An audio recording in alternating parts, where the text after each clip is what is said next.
ප්‍රධානීන් අතර සාකච්ඡා හෙට. ජනතාව පක්ෂ දෙකේ ආණ්ඩුවක් දුන්නේ යම්කිසි ප්‍රතිඵලයක් අරගන්න. ඔකට හරස් කපන්න එපා. Bringing you the news from around Sri Lanka and across the globe. Coming to you live from the News First studios in Colombo. This is the news at 10. ආයිබෝවන් මේ නිවුස් ෆස්ට් රාත්‍රී 10 ප්‍රධාන ප්‍රවෘත්ති ප්‍රකාශය. මම වසන්ත මාසිංහ. මම කෝෂිලා පත්මසිරි. ප්‍රථම නවධානය දේශීය පුවත් වෙත.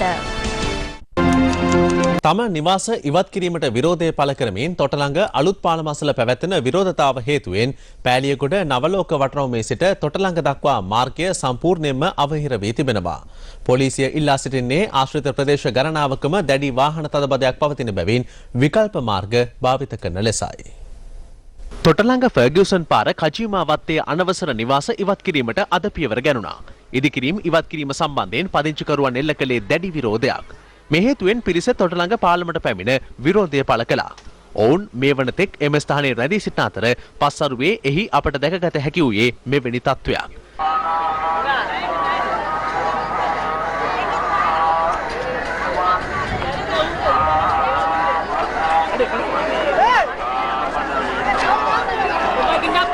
අසාධාරණ දෙයක් වෙලා තියෙන්නේ සර්.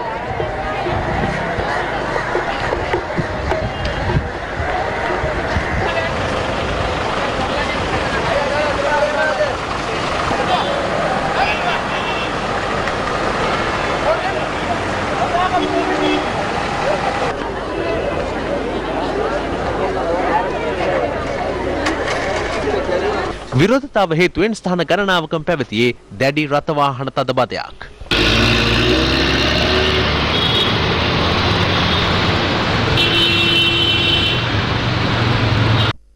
පාසුන්නේ ගොඩක් අපහසු වුණා. තවමත් මේ මග දැන් යපේ යන වෙලාව ගොඩක් පරක් වෙලා තියෙනවා. ජනේට යන්න කරදරයි දැන් ගෙවල් වලට යන්නත් බෑ ගොඩක් වෙලා දැන් පාරේ. උදේ තමයි රැහෙන කරදරයක් ගන්න. ඔව් ඉතින් මාන මිනිස්සු වැඩ ඇරලා යන්නේ නේ මේ වෙලාවට මෙම කරන එක හැමෝටම කරදරයක් නේ. පොලිස් මාධ්‍ය ප්‍රකාශක සහකාර පොලිස් අධිකාරී රුවන් ගුණසේකර මහතා මේ සම්බන්ධයෙන් අප කළ විමසීමකදී පැවසුවේ බේස්ලයින් මාර්ගය හා තොටලඟ ආසන්න ප්‍රදේශවල එම තදබදය පවතින බවයි. පොලිස් මාධ්‍ය ප්‍රකාශකවරයා අවධාරණය කළේ පොලිසිය මෙතෙක් ඊට මැදිහත් වී නොමැති බවයි. මේ පිළිබඳ නවතම තොරතුරු දැනගැනීමට දැන් අප සම්බන්ධ කරගන්නවා විරෝධතාව පැවැත්වෙන ස්ථානයේ සිටින අප වාර්තාකරු මොහාන් කහටපිටිය. මොහාන්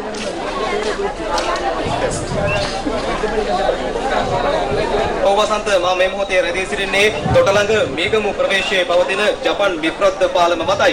මේ වන විටත් මාගේ පසුපසින් ඔබට පෙනෙනවා ඇති විශාල ජනතාවක් විරෝධතාවයේ නිරතවනවා. විශේෂයෙන්ම අද දහවල් කාලයේ සිට මේ මාර්ගයේ ඔස්සේ කිසිදු වාහනයකට ගමන් කිරීමට නොහැකි වනසේ මාර්ගය අවහිර කරමින් ඔවුන් මෙලෙස විරෝධතාවයේ නිරතවනවා. විශේෂයෙන්ම මතක් කර යුතුයි කොළඹ සිට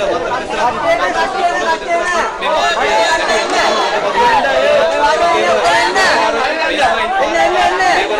මාර්ග රථපදයකට ලක් වී තිබෙනවා. ඒ හේතුවෙන් විශාල ජනතාවක්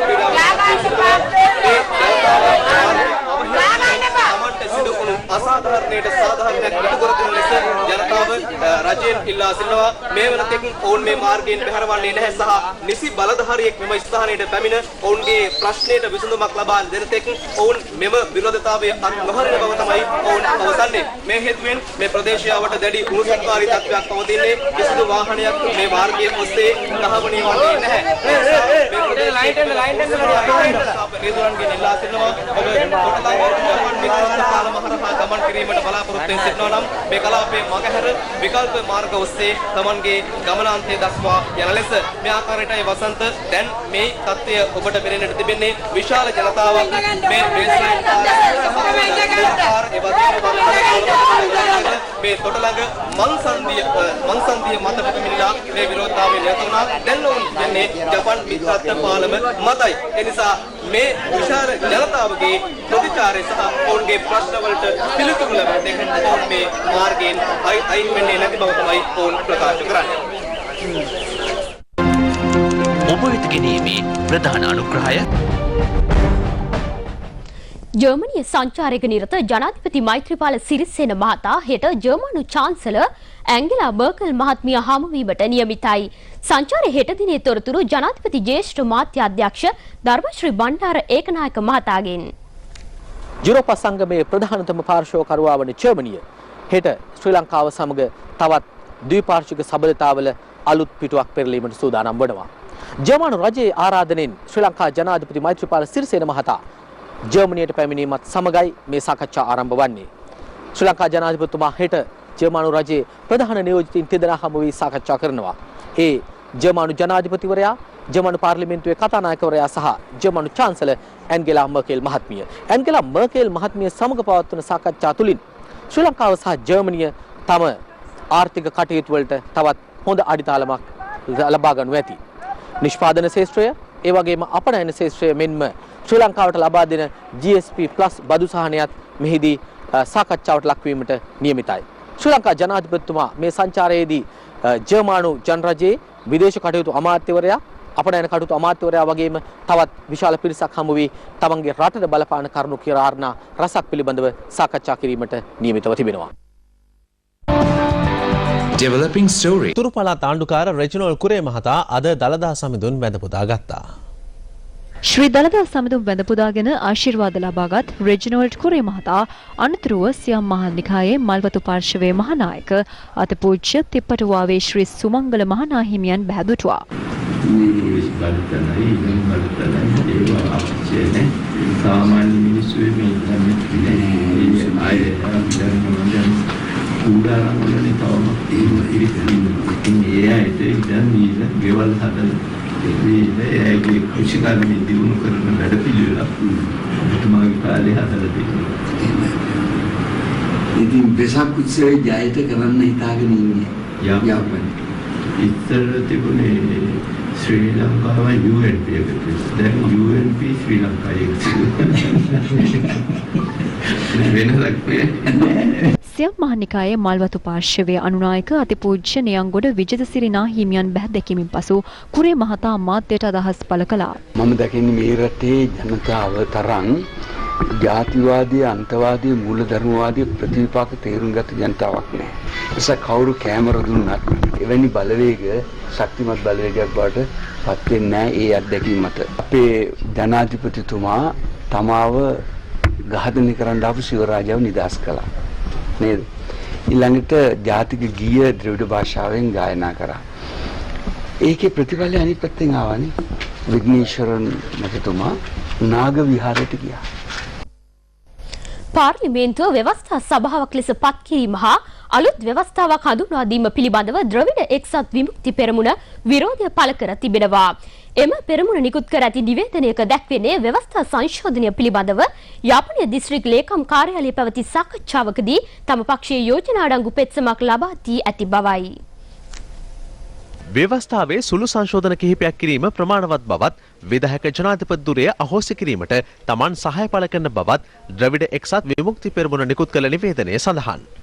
ඉඩම් හා පොලිස් බලතල පුළුල් කිරීම සම්බන්ධයෙන් යම්කිසි සීමාවන් තුළ තීන්දුව ලබාගත හැකි ලෙසත් ෆෙඩරල් ක්‍රමය හා උතුරු නැගෙනහිර ඒකාබද්ධ කිරීම ඇතුළු තමන්ගේ ස්ථාවරයන් එම යෝජනාවලියෙන් පැහැදිලි කර තිබෙනවා.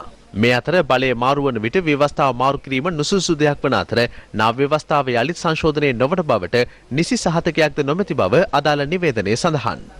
එහි දැක්වෙන්නේ පවතින ආණ්ඩුක්‍රම ව්‍යවස්ථාවට අවශ්‍ය සංශෝධන පමණක් එක්කර ගැටලු වලට විසඳුම් සෙවිය යුතුවක් මෙන්ම රටේ යහපත උදෙසා පරස්පරතා වළක්වාලමින් දෙමළ ජනතාව සමග සමගියෙන් කටයුතු කළ යුතු බවයි.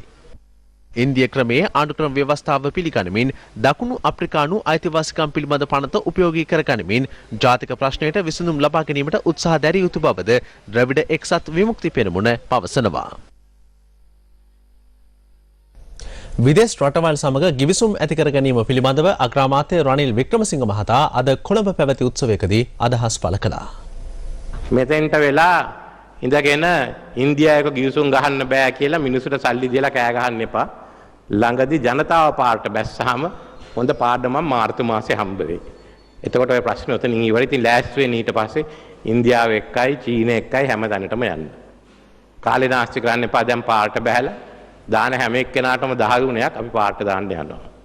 මේ මාධ්‍යත් නිකන් කාලේ නාස්ති කරන්න එපා. ඔයා ගැන ලියලිය. ඔය GMO එකයි මේකයි කියලා වැඩක් නැහැ. එනවනම් එන්න එකට ගමන යන්න. ජනතාව පක්ෂ දෙකේ ආණ්ඩුවක් දුන්නේ යම්කිසි ප්‍රතිඵලයක් අරගන්න. ඔකට හරස් කපන්න එපා. යට වුණාම යට වෙන ආපහු නැගිටින්න බෑ. එච්චරයි මට කියන්න තියෙන්නේ. දැන් විමර්ශන.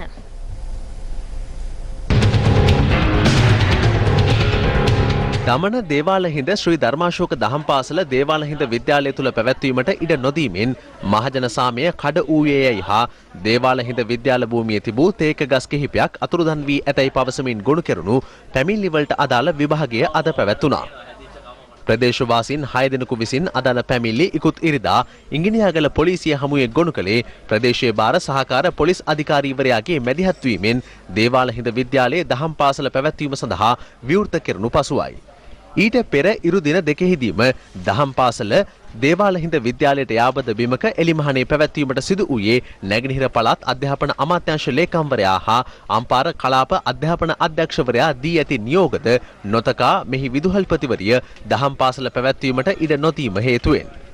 වසර 32ක් පුරා ධර්මාශෝක දහම් පාසල පවත්වා ඇත්තේ දේවාලහිඳ විද්‍යාලයේ. මෙම ගැටලුව පිළිබඳ විමර්ශන ඉකුත් 6 වනදා අනාවරණ කළ අතර පසුදින දමන ප්‍රාදේශීය ලේකම් කාර්යාලයට අනුයුක්ත බෞද්ධ කටයුතු පිළිබඳ සම්බන්ධීකරණ හිමිනම මෙහි වැඩම කළේ බෞද්ධ කටයුතු දෙපාර්තමේන්තුවේ නියෝග අනුව ගැටලුව පිළිබඳ සොයා කරුණු වාර්තා කරනු පිණිසයි. එහිදී මෙම භික්ෂුන් වහන්සේ අනාවරණ කරගත් කරුණු වලින් එකක් වූයේ ඉකුත් වසරේ ජනවාරි මාසයේදී දහම් පාසල පැවැත්වෙන අතරතුර මෙම පාසල් ගෙවත්තේ තිබූ ගස්ලබු ගෙඩි කිහිපයක් අතුරුදන් වීම සැලකිල්ලටගෙන විදුහල්පතිවරිය දහම් පාසල සඳහා මෙම විද්‍යාලය යොදා ගැනීමට ඉඩ නොදීමට තීරණය කර ඇති බවයි. ධර්මාශෝක දහම් පාසල ඉකුත් වසරේ පෙබරවාරි මාසයේ සිට 6 මාසක් යනතුරු මෙම විද්‍යාලයේ පවත්වාගෙන යාමට විදුහල්පතිවරිය එකඟ කරවා ගන්නේ පොලිසිය විසින් බව විමර්ශන පෙන්වා දුන්නා. පොලිසිය හමුවේ අද සිදු කෙරුණු පැමිණිලි විභාගය සඳහා දේවාලහිඳ විද්‍යාලීය විදුහල්පතිවරිය දමන ප්‍රාදේශීය ලේකම් කාර්යාලයට අනුයුක්ත සංවර්ධන නිලධාරියෙකු හා සමෘද්ධි නිලධාරියෙකු කැඳවා තිබුණා. පොලිසිය ඊයේ දේවාලහිඳ විද්‍යාලයේ වෙත ගොස් සිදු කළ පරීක්ෂණයේදී තහවුරු කරගෙන ඇත්තේ මෙහි තිබූ තේක ගස් 28ක් කපා ඉවත් කර ඇති බවයි. ප්‍රදේශයේ ග්‍රාම නිලධාරීවරිය අද පොලිසිය වෙත ප්‍රකාශයක් ලබා දෙමින් මේ ලියවිල්ලද ඉදිරිපත් කළා. මෙම ලිපිය අනුව ප්‍රාදේශීය ලේකම්වරයා 2014 වසරේ දෙසැම්බර් මාස 2 වෙනිදා අවසර දී තිබෙන්නේ තේක්ක ඇතුළු ගස් 5ක් පමණක් කපා එම දැව පාසලෙන් බැහැර නොකර පාසලේ අලුත් වඩියා කටයුතු වලට යොදා ගැනීමට පමණයි.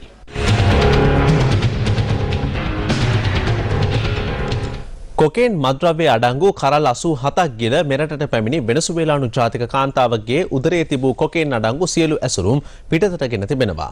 රේගු මාධ්‍ය ප්‍රකාශකවරයා පැවසුවේ වෛද්‍ය වාර්තා අනුව අදාළ කාන්තාව සම්බන්ධයෙන් ඉදිරි පරීක්ෂණ සිදු කරන බවයි. දුබායි සිට පසුගිය සෙනසුරාදා උදෑසන පැමිණි ගුවන් යානයක සිටි අදාළ කාන්තාව රේගු නිලධාරීන් විසින් අත්අඩංගුවටගෙන ඇයගේ උදරයේ ඇති කොකේන් කරල් ඉවත් කිරීම සඳහා මීගමුව දිස්ත්‍රික් මහ රෝහලේ 5 වෙනි වාට්ටුවට ඇතුළත් කරනු ලැබුවා.